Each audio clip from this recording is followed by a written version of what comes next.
नमस्कार, बहुत स्वागत व्यूअर्स आप सभी का। आप देख रहे हैं आपका प्रोग्राम कहानी कुर्सी की और मैं हूं सौरभ शर्मा आपके साथ। आज कहानी कुर्सी की में बात की शुरुआत हम करेंगे राहुल गांधी जी से। राहुल गांधी जी अमेरिका के दौरे पर हैं और लीडर ऑफ अपोजिशन बनने के बाद उनकी पार्टी की 99-100 सीटें आने के बाद उनका यह पहला दौरा है विदेश का। इससे पहले वो जब भी विदेश में गए तो एक मात्र सांसद के तौर पर गए थे और जब भी वहां जाकर उन्होंने कुछ बातें की उन पर हंगामा हुआ, उन पर कोई कंट्रोवर्सी हुई।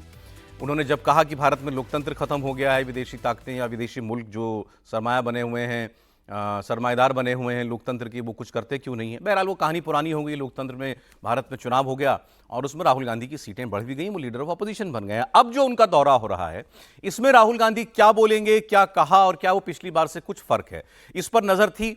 राहुल गांधी के कुछ एक कार्यक्रम अमेरिका में हो चुके हैं। टेक्सास में जाकर के उनका कार्यक्रम हुआ, डैलस में उनका कार्यक्रम हुआ, भारतीय समुदाय के लोगों से वो मुखातिब थे और यहां भी जो कुछ उन्होंने कहा उस पर विवाद हुआ है। राहुल गांधी क्या बोले, जैसे एक कार्यक्रम में उन्होंने राहुल गांधी ने यह कहा कि हमारे देश में, और इसमें कोई विवाद नहीं था, मैं आगे आपको बताऊंगा किस पर ऐतराज वाली बात है। राहुल गांधी ने यह कहा कि आप विश्व के किसी भी डेमोक्रेसी में देख लीजिए, वहां जो लोकतंत्र के संवाद में शब्द होते हैं उसमें आपको गुस्सा मिलेगा, नाराजगी मिलेगी, हिंसा की बातें मिलेंगी। भारत में भी ऐसा ही है, लेकिन भारत के अंदर हम चाहते हैं, मैं चाहता हूं, कांग्रेस पार्टी ये चाहती है कि बदलाव किया जाए। इसलिए हमने चुनाव के बीच में बात की प्रेम की। प्रेम, सम्मान और विनम्रता, इनके बगैर कोई देश तरक्की नहीं कर सकता, भारत तरक्की नहीं कर सकता।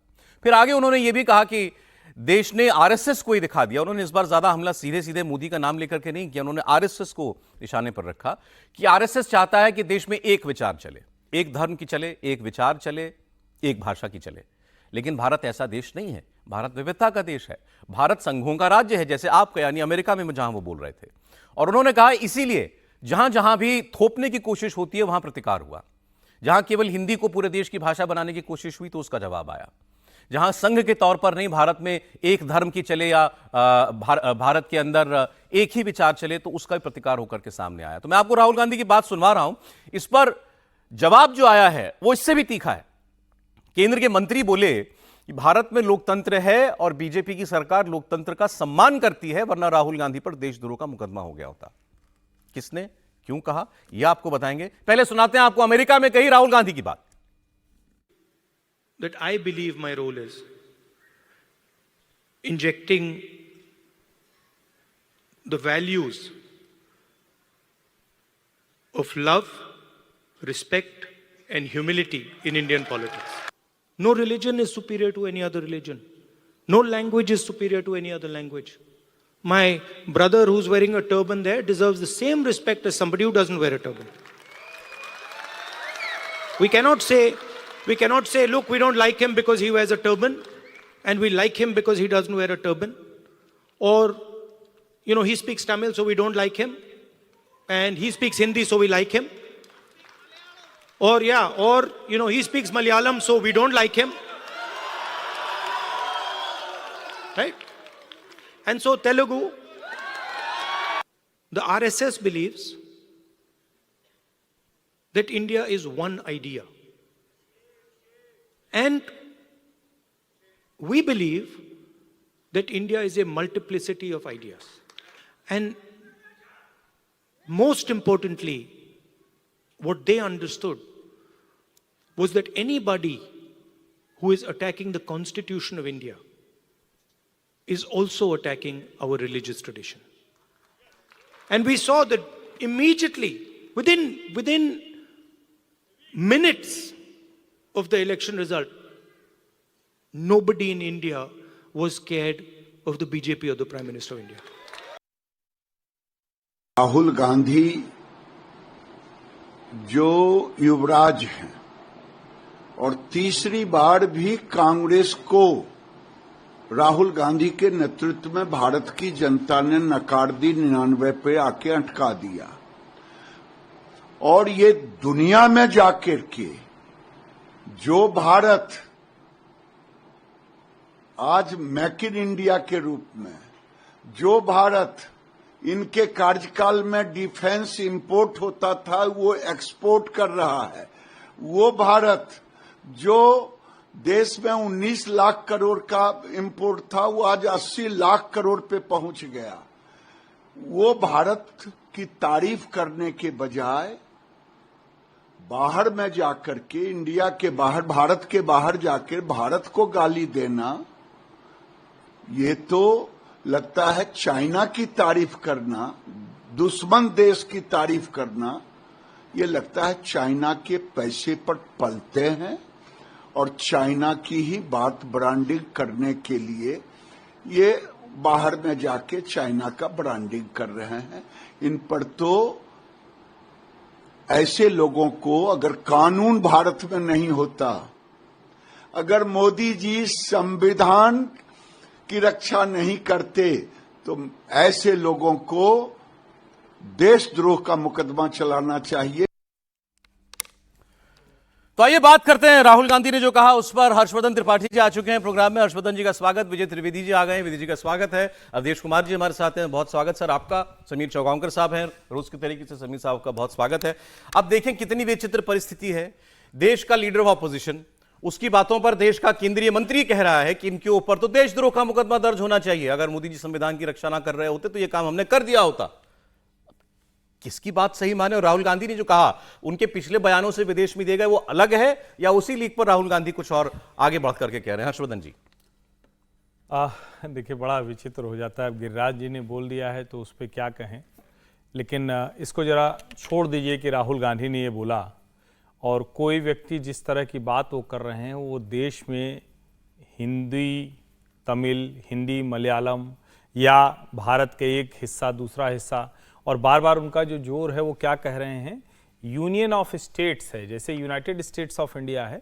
तो दरअसल वो भारत के मूल विचार को खारिज कर रहे हैं। सबसे जो मेरी गंभीर आपत्ति है वो दरअसल 15 अगस्त 1947 को जो देश अंग्रेजों से स्वाधीन हो गया, उसके आधार पर वो मान रहे हैं यूनियन ऑफ स्टेट्स, जिसको सरदार पटेल ने 500 कितनी रियासतें थी उन सबको जोड़ लिया। असली दिक्कत वहां। अब उसके बाद की दिक्कत क्या है? क्या इस देश में किसी नेता ने, किसी, मैं कह रहा हूं भारतीय जनता पार्टी के एक नेता का नाम निकाल के भेज दीजिए, और मैं कहूंगा कि नहीं, राहुल गांधी तो बड़े महान व्यक्ति हैं। हर नेता, भारतीय जनता पार्टी क्या करता है, वो दक्षिण भारत का है तो भी बेचारा वो देश एक कर रहा है, लेकिन राहुल गांधी के जो पार्टनर हैं वो क्या कर रहे हैं, सनातन का नाश कर दो, हिंदू का नाश कर दो, हिंदी बोलने वालों की ऐसी तैसी कर दो, बाहर मिले तो पीट दो, जहां मिले तो उनको नौकरी से निकाल दो, ये सब वो कर रहे हैं। राहुल गांधी क्या कर रहे हैं? राहुल गांधी जैसे ही अमेठी से हारते हैं, बाहर जाते हैं तो कहते हैं अरे वो उत्तर वाले तो पता नहीं कौन कौन से इमोशनल हो जाते हैं, वोट कर देते हैं। दक्षिण वाले समझदारी से वोट करते हैं। नरेंद्र मोदी क्या करते हैं? उनको राम मंदिर के भी लिए पूजा के लिए जाना होता है तो पंचवटी से शुरू करते हैं, सभी भारतीय भाषाओं में रामायण सुनते हैं, भावार्थ, कंब, जितनी तरह के रामायण है वो सब सुनते हैं। फर्क कहां है? प्रेम कौन कर रहा है? एक व्यक्ति प्रेम कर रहा है सत्ता की कुर्सी पर बैठने के बावजूद, घृणा करके उसकी कुर्सी से हटाने की कोशिश असफल हो चुकी है। एक व्यक्ति जो पिछले 20 सालों से सिर्फ घृणा कर रहा है, राहुल गांधी घृणा कर रहे हैं। और सच बात यह है, गिरिराज सिंह मंत्री हैं, उन्होंने कहा तो उनके अपने सोचने का तरीका होगा, लेकिन सचमुच राहुल गांधी जो कृत्य कर रहे हैं ये देश विरोधी। एक बार जरा राहुल गांधी ने जो कहा उसको थोड़ा रिफ्रेश करना चाहिए, और मैं कहीं सर अनुवाद में उसकी मूल भावना से भटक जाऊं तो मुझे ठीक कर दीजिएगा। राहुल गांधी क्या कह रहे हैं? इस देश में किसी एक विचार डोमिनेट नहीं कर सकता। जैसे पूरे देश के अंदर सिर्फ हिंदुओं का डोमिनेशन नहीं हो सकता, देश में अलग अलग धर्मों को मानने वाले लोग हैं। उन्होंने कहा धर्म पर हमला, तो धर्म पर हमला किस पर? इसके लिए उन्होंने वहां मौजूद एक सिख युवक को देख करके, पगड़ी देख करके उदाहरण दिया कि पगड़ी बैठे लड़का खड़ा है, बैठा है, इस पर हमला हमें स्वीकार नहीं है। ऐसे मुसलमानों के बारे में वो कह चुके हैं पहले, हमें मुसलमानों पर हमला स्वीकार नहीं। मतलब ये सरकार, आरएसएस, बीजेपी, ये केवल हिंदू धर्म का डोमिनेशन चाहती है। एक ऐसे ये पूरे देश में केवल हिंदी चलाना चाहते हैं, इसलिए तमिल इनको पसंद नहीं, तेलुगु पसंद नहीं, मलयालम इनको पसंद नहीं है। दूसरी बात उन्होंने कही, तो राहुल गांधी का विचार ये है कि भारत विविधता है, भारत में विविधता है, उसको पहचानिए, और उस मूल विचार से आप भटक नहीं सकते। मूल विचार तो उनको पता ही नहीं है ना। क्या? अगर मूल विचार पता होता तो 15 अगस्त 1947 में भारत बना है। विष्णु पुराण में जो लिखा है, चलिए आप नहीं मानते हैं ना मानिए, आप जिस सरदार को, जिस सिख को आपने खड़ा किया, वो सिख हुआ क्यों, पहले बताइए। मूल पर आइए ना, वो सरदार इस देश में हैं क्यों, सिख हुए क्यों? 10 के 10 जो गुरु हैं, उनकी जो शिक्षा है वो थी क्या? वो किससे लड़ रहे थे? वो इस देश में जो मुगल आक्रमणकारी आए उनसे लड़ रहे थे। सिख बने क्यों? हिंदुओं के घर का बड़ा लड़का कच्छ, कृपाण, केश, कड़ा, ये सब ले क्यों चला जाता आप था। समझाते रहिए ना, राहुल गांधी अपनी इलेक्टोरेट से बात कर रहे हैं, हम वो कह रहे हैं समझाएंगे ना। भारतीय जनता पार्टी देखिए, हिंदी हिंदू और उत्तर भारत की पार्टी मैं है। यही कह वही रहा हूं, मैं यही कह रहा हूं कि एक जो जोड़ने के लिए लगा है। आज अगर महात्मा गांधी होते तो उनको तो ये पता नहीं क्या करार देते। महात्मा गांधी ने तो अपने बेटे को कह दिया, जाओ दक्षिण भारत में नागरिक प्रचारणी सभा का काम करो, हिंदी के काम के लिए भेज दिया एक बेटे को अपने।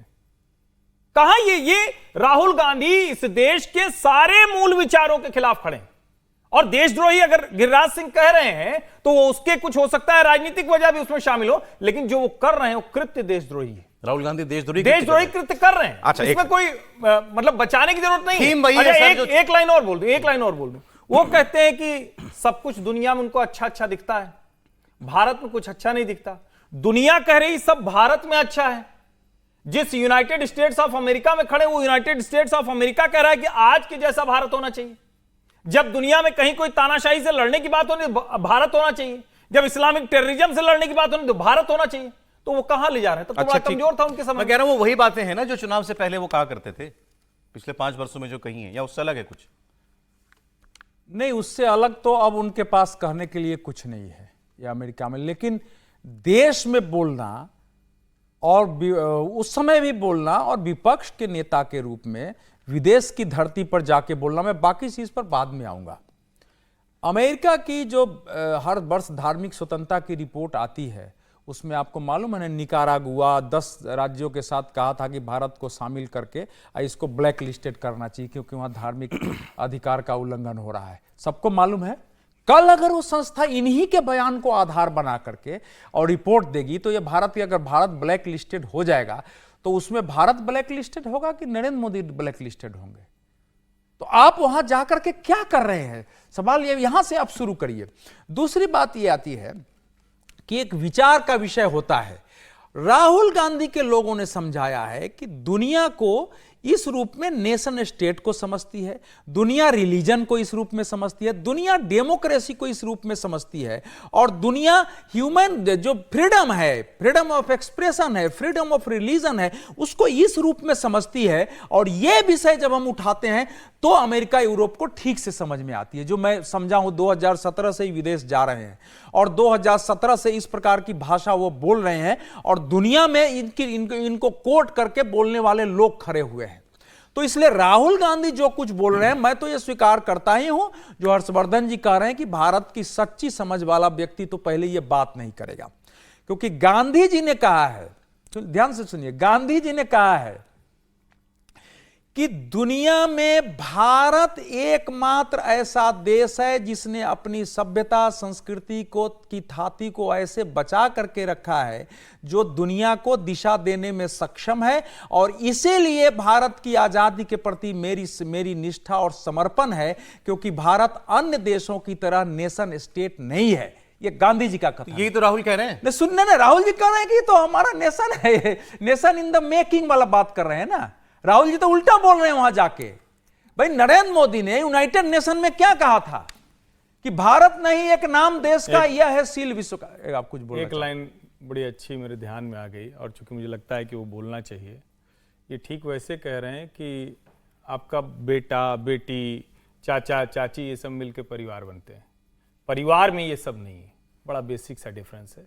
अगर आप परिवार को बांटना चाहते हैं तो एक बेटा एक बेटी से मिलकर परिवार बनता है। भारत है, भारत में ये राज्य है, यूनियन ऑफ स्टेट्स अंग्रेजों के समय का नॉमेनक्लेचर है, ये समझिए। नहीं तो दोनों ही बातें कह लीजिए, कैसे कह लीजिए, भारत तो बदलने वाला नहीं ना उससे। दोनों नहीं है एक ना भाई, मैं यही तो कह रहा हूं। राहुल गांधी यही तो चाह रहे हैं कि आप यूरोपीय यूनियन की तरह देखिए। मैं मूल बात पर ला रहा हूं कि नरेंद्र मोदी और आरएसएस सभी धर्मों का बराबर सम्मान, सभी भाषाओं का बराबर सम्मान, सभी राज्यों का बराबर सम्मान नहीं करते। अब देखिए, पहले यही दिक्कत आ रही है ना कि ये पश्चिम को समझ में आती है। उनको जो छवि बनानी है भारत की कि ये सारे ऑर्गेनाइजेशन फासिस्ट है, क्योंकि वहां हिटलर ऐसा कर चुका है, मुसोलिनी ऐसा कर चुका है, फ्रैंको ऐसा कर चुका है, और दूसरा कम्युनिस्ट देश भी ऐसा कर चुके हैं। तो ये बेस्ट को समझ में आती है तुरंत, तो वो ये भाषा बोल रहे हैं। हमारी बात बिल्कुल अलग है। देखिए, नरेंद्र मोदी सरकार ने, यहां फैक्ट रखने की जरूरत है, पहली सरकार है जिसने इंजीनियरिंग और मेडिकल कॉलेज की पढ़ाई को भी नई शिक्षा नीति में वहां की क्षेत्रीय भाषाओं में कराने की बात की है कि इसको प्रोन्नत किया जाए। ये है कि नहीं है? इसके पहले कब इस देश में हुआ था कि मेडिकल और इंजीनियरिंग सबकी पढ़ाई आप कराई जाए? दूसरा, नरेंद्र मोदी पहले अब ये विचार छोड़ दिया है आरएसएस ने कि भारत राष्ट्रभाषा है, नरेंद्र मोदी भारत को पूरे वो देश इस में- नरेंद्र मोदी पूरे देश में भारत हिंदी होनी चाहिए, नहीं, ये आरएसएस का कोई विचार ही नहीं था। नहीं था कभी। जब पंजाब में वहां के हिंदी स्पीकिंग लोगों ने भाषा जो है पंजाबियत लिखाना बंद की, हिंदी लिखाना शुरू किया, तो उस समय गुरु गोलवलकर जी थे जनगणना में, उन्होंने कहा कि भाई तुम्हारी भाषा पंजाबी है, पंजाबी लिखवाओ।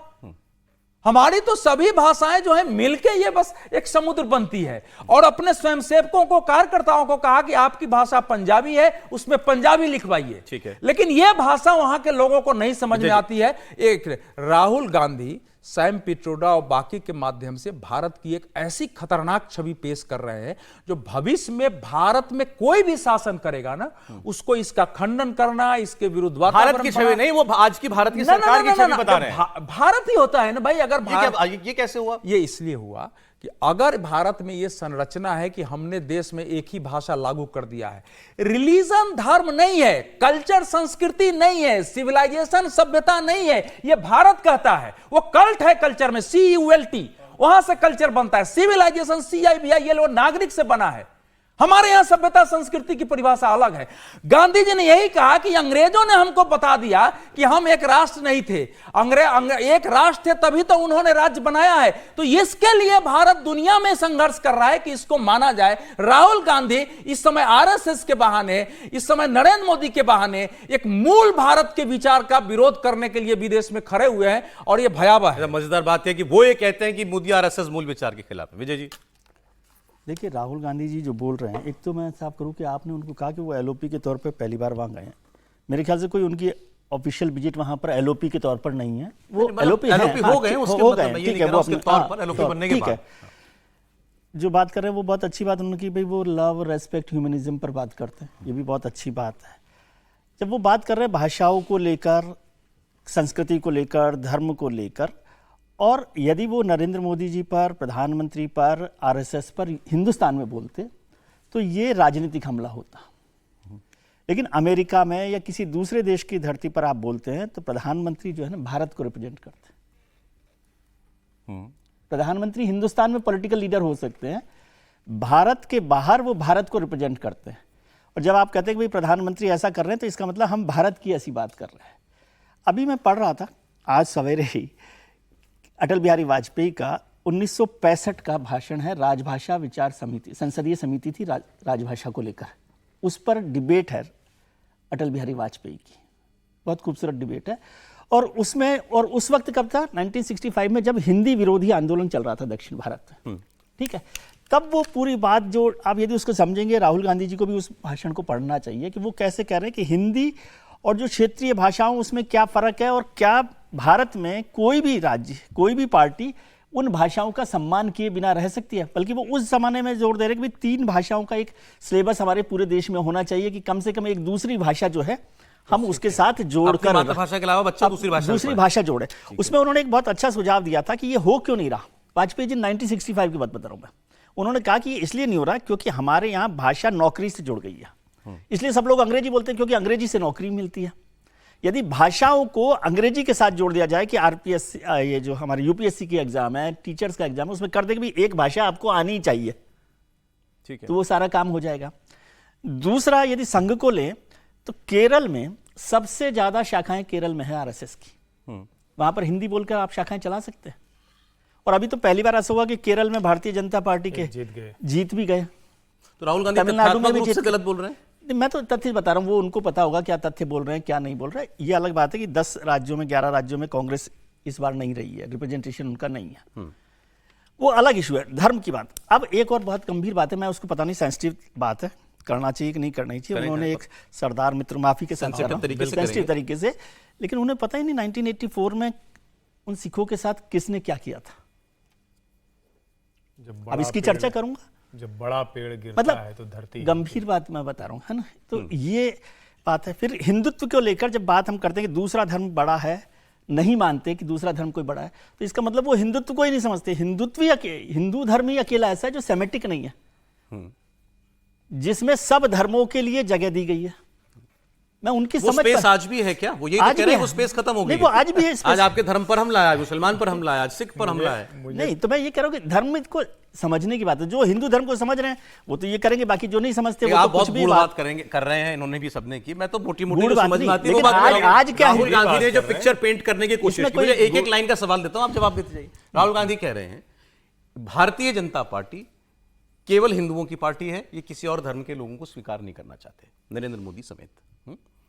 ये मुसलमानों के, जब सिखों के ये खिलाफ। चलिए अब मैं थोड़ा सा ऐसे ही सीधे सीधे सीधे ही बात करता हूं। और जब ये कह रहे हैं तो अनिल एंटनी वो भारतीय जनता पार्टी के प्रत्याशी हैं। अनिल एंटनी ईसाई हैं। देश के किसी राज्य में अलग अलग जो कहते हैं, जिनको आप धर्म कह लीजिए, रिलीजन कह लीजिए, पंथ कह लीजिए, मजहब कह लीजिए, उसके सब के नेता भाजपा के पास हैं। इनके पास अभी वो नेता नहीं। कुरियन साहब क्या नाम है नहीं, जिनको कितने राज्यसभा हैं? जॉर्ज कुरियन जॉर्ज कुरियन मंत्री साहब बनाया को गया। मंत्री बनाया गया पार्टी के विरोध के बाद भी कि भाई एक मुसलमान नहीं है आज इस पार्टी का, ना मंत्री ना कहीं कुछ। नहीं, देखिए वो डिबेट ना अलग हो विधायक, ना जाएगी, सांसद। फिर वो डिबेट अलग हो जाएगी, है ना? आप उस डिबेट को अलग तरफ ले जा रहे हैं। मैं कह रहा हूं ये आप गलत दिशा मत ले जाइए। आज जो राहुल गांधी कह रहे हैं उस पर बात उसी पर हूं मैं। मुस्लिम सांसद नहीं, विधायक नहीं है, तब तो आपने नहीं कहा था जब जबरदस्ती एमजे अकबर को बना दिया। तब तो आपने नहीं पूछा जब शाहनवाज हुसैन नहीं जीते थे, विधान परिषद बना क्यों मंत्री बना दिया। 4 लोग गिना पाएंगे आप पिछले 20 साल गिना के? पाने की बात ही नहीं है भाई। जब भारतीय किसी भी पार्टी के साथ जो जुड़ता है उसी के लोग होते हैं ना। चलें ठीक है। ऐसा तो है नहीं कि नहीं होते। केरल में अगर वाइस चांसलर लड़ रहा है, मुस्लिम vice chancellor Bharatiya Janata party के टिकट से लड़ता है, तो क्यों नहीं जीत जाता है? एक भाषा की पार्टी है समीर जी, एक भाषा। एक लाइन क्या सुन केवल लीजिए, हिंदी सौरभ, की हिंदी एक को लाइन बोलने बोल वालों की बोल- पार्टी भारत है? एक के लाइन अलावा के- कौन राष्ट्र- देश है जिसका रिलीजन के आधार पर इतनी बड़ी ट्रेजिक विभाजन बात हुआ नहीं- हो? बात रह एक जाएगी। लाइन में बोल दूं जिस पर वो यूनियन ऑफ स्टेट्स पे बात करते हैं ना, उसमें थोड़ा सा फर्क है। मैं आपको एक जिक्र कर देता हूँ संविधान का ही। मैं हमेशा फैक्ट जी। Article 1 of the constitution says that India, that is Bharat, shall be a union of states and the territory of India consist of that of the state. यही तो वो उद्धृत करते हैं जब बोलते हैं कि हम भारत एक संघ है राज्य नहीं। आर्टिकल 1 जो है उनकी भावना और इसकी भावना में फर्क है। ये कह रहा हूं मैं, केवल फर्क ये- कह रहा हूं, क्योंकि वो आइए बोलने सर, के लिए ये इस बात पार्टी को एक यूज धर्म की पार्टी, हिंदुओं की पार्टी, ये सरकार एक धर्म की सरकार, ये केवल हिंदी बोलने वालों की सरकार है, ये राहुल गांधी कहना चाह रहे हैं मूल रूप से। समीर जी, देखिए राहुल गांधी अजीब सी बात आपको लगेगी, ये एक पार्टी और एक कल्चर की सरकार जब वो कहते हैं, तो जो सरकार चला रहा है वो गुजरात से आया है और संघ का हेडक्वार्टर नागपुर में मराठी है। जी, देखिए राहुल गांधी का ये अपना सोचना है और राहुल गांधी का पहली बार सोचना है। देखिए राहुल गांधी संघ पर कोई पहली बार उन्होंने विदेश में नहीं बोला है। सही। इसके पहले वो 13 बार विदेशों में संघ के खिलाफ बोल चुके हैं और संघ राहुल गांधी को बहुत गंभीरता से नहीं लेता। संघ इनके बयान पर कभी प्रतिक्रिया भी नहीं देता। संघ को मालूम है कि हम क्या काम कर रहे हैं, हमारी विचारधारा क्या है और हमें देश जोड़ने के लिए जो काम कर रहे हैं। राहुल गांधी और राहुल गांधी के पहले पिता ने कहा, उनकी दादी ने कहा या उनके नाना ने जो कहा होगा, संघ ने उसको बहुत गंभीरता से कभी नहीं लिया। संघ अपना काम करते रहा, तो संघ को उसे बहुत गंभीरता से लेने की जरूरत भी नहीं और लेता भी नहीं है। देखिए राहुल गांधी अगर जो बात कर रहे हैं वो एक्चुअली विभाजनकारी बात है।